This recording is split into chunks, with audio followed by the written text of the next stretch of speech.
change and adapt to different things. It was very, very cool. And have you thought a little bit about now how that might impact what you do as a coach or change things with your goaltenders? For sure, some of the things that we looked at and how the scoring was adjusted and how they're making, how they're trying to improve that, and now how the goalies are going to kind of bounce back was, we'll have to try and figure out what we can do to make that better for more scoring again. Great, thank you.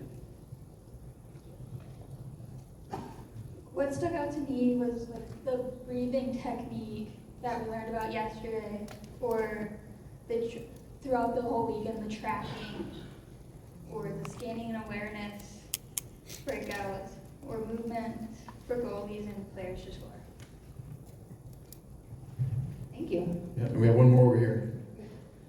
So what stuck out to me was just, in particular, Worsey and Blash's presentations, where it's building kind of your team identity and figuring out what works, what doesn't, what your non-negotiables are, and kind of just getting your ideas, from everyone around you. How do you build your championship culture? What are you gonna do when you get to that first practice, that first training camp? Like, how do you set the tone, and how do you just keep building and reinforcing that championship culture? It's just amazing stuff.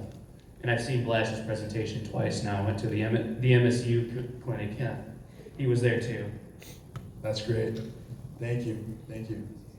All right, so now we're going to take a moment, maybe talk to another neighbor. Is there still something that you have questions about, or something that you're curious to learn more about? Okay, so thinking back and maybe looking back at your notes, are there still things that maybe are unanswered, or maybe you want to find more information about, that maybe a seed was planted today that piqued your curiosity? So go ahead and talk to your neighbor about things that you may still have questions or curious to learn more about.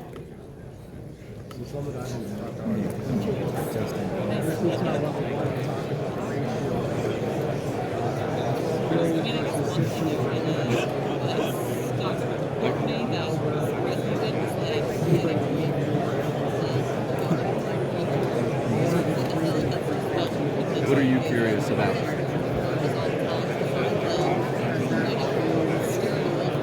What are you still curious to learn about?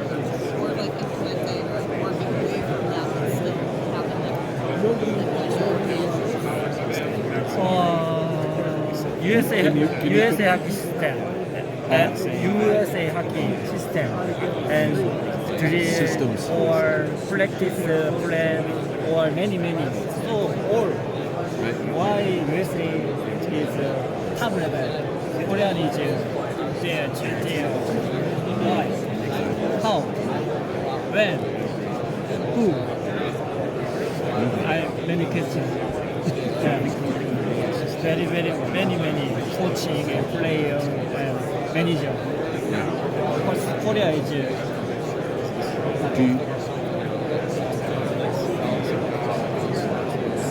Do you coach in Korea? yes, just club leader boy. 10 years. Are girls allowed to play? Are girls allowed to play?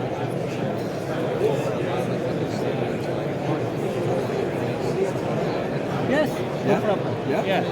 Oh, cool. Yeah. How many in your club? Korea, so many. 한국에는 작은 링크에서 많은 클럽들이 만들어지고 있습니다. 수도 서울에서는 100개가 넘는 팀들이 있습니다. My favorite goalie club drill was trying to practice the mini league. 3-on-3. 100 teams? Yes. Wow. Yeah. Other cities, maybe 2 or 3. Maybe 200 or 300 club. Just club. So many.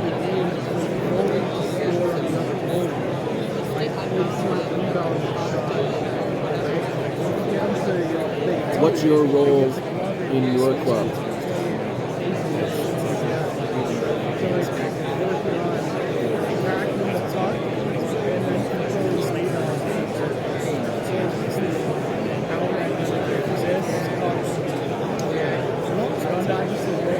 What's your role? What's your Seeing the game pretty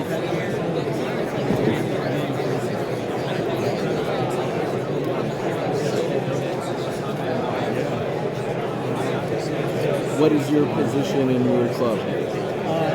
assistant coach, maybe, and 10 years. And So you be coach and, head coach. and then other coaches. that Me would like to and share head coach, other.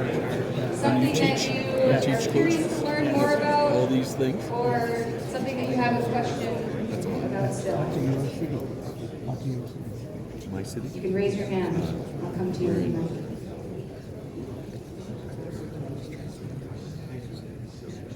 I'm in the state of Vermont. I'm just curious that I tend to see a lot more stacking going on as opposed to CLA and EcoD types of design practices. And I'm just curious if anyone knows why we're still doing more traditional stacking type of drills. That's a great question. Ken? Let's move on to another. Why? I mean, yeah, this is an interesting one for us as well. We're trying to share that information and get it out there. We would love to continue to see hockey in our country evolve, especially from when we're considering the end user, the athlete, how best they learn. And some of the traditional methodologies that we've used, while maybe we've had some success, what we're finding through the research and trial and error ourselves is the CLA, and this is just maybe a better way to do it, a more efficient way to do it. It helps learning deeper. So it's getting the word out. You know, these are new concepts for a lot of people. And as you saw, Sully and Ty and their coaching staff going, actually, that was a master's class at light speed through the material. So, yeah. And I think that people also will rely back on what they've always known, right? And so this is something that as a coach, if you aren't coming to these things and you're not continuously trying to learn more and get better, then you revert back to all that you've known. And so if I was to run practices the way that I went through practices, right, then I'm preparing my players for a game that doesn't exist anymore. The game has changed so much in the last 15, 10, even 5 years that we have to think about how we're designing practices. And if our practices look the same way as they did when we were playing, what are we preparing our players for? So it's a great question. I'm glad that you asked it. And I think that the more that we plant seeds, hopefully you go down rabbit holes and learn more about EcoD and more about, and that's ecological dynamics, more about the constraints-led approach, because like Ken said, you know, what we've done was good, but can we be better? We have another one here. Something I'd like to learn more about, I think it sort of piggybacks on that a little bit, is what Morrissey did today. And, you know, the progressions, you know, the season is long, but it doesn't feel that way. It feels like it goes quickly. How do we properly start with the skill and then build on it? Because I feel like a lot of times we take shortcuts to those things and we don't start at the base level, and just learning more about how to properly take that individual skill and build it, add more, layer it, and until we get to the end result that we're looking for. That's another really good one. Wanted to share? The thing that stuck out to me is the fins and how everything's driven from one point, so that a kid can go from here to here to here, but have the same basic things. Where we have, I don't want to say renegades, but you have guys that are doing things differently. And it really came to mind when we were watching that. That way, that kid, first of all, they don't keep score until you're 12, which was amazing. Because now the kids they're not worried about scores, which also means the parents can't worry about scores because there's no score. Are they counting? Of course. So that was huge. A more defined from USA Hockey down, saying, this is what we want, and then make that accountable with, I don't know, audits of programs, to say it nicely, and then also the scanning for me was, like we were just talking about it, we all had said how scanning how important it is. As the time and space of the game keeps getting smaller and tighter and faster, how do you incorporate that into drills? Because, or a 3 on, and everything's gonna be 3 on 3, my poor kids are gonna kill me, but because someone said you can't hide. So all these things are like bouncing through my head. We have an 8-hour drive back, and I'm just gonna talk him to death because I have all these ideas. Well, thank you. Those are great comments.